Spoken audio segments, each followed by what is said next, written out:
we die, our bodies are buried in the grave and slowly wither away. What about our soul? Remember, our soul is what makes me, me, and it is what we feel things with.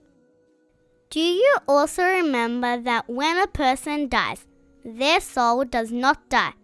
The soul just leaves the body and continues on its journey into another world. Where does the soul go after death? The soul goes to the world of Barzakh. This is the world where the souls live after the body dies, until the day of judgment comes. Barzakh is a world between this world where we live now and the world of Judgment Day. This is like a bridge between the two worlds. The world is on one side of the bridge and the day of judgment is on the other side. Barzakh is the life on the bridge. When a family member dies, there are certain things we can do to help them in Barzakh. Any good thing that we do with the intention of the person who has died, they will get the reward.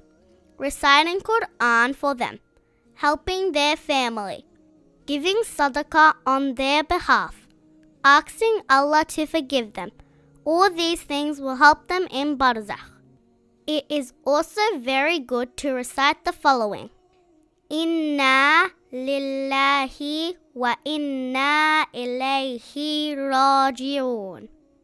Indeed, we are from Allah and to Him we will return. If we want our journey in Barzakh to be smooth and easy, we need to work hard in this world to ensure that it is. As we mentioned before, things like praying, reciting Quran, and helping our parents will help us in Barzakh. In conclusion, remember this life is only a short one, and that any good action we do here will help us after we die, and any bad action we do here will come against us.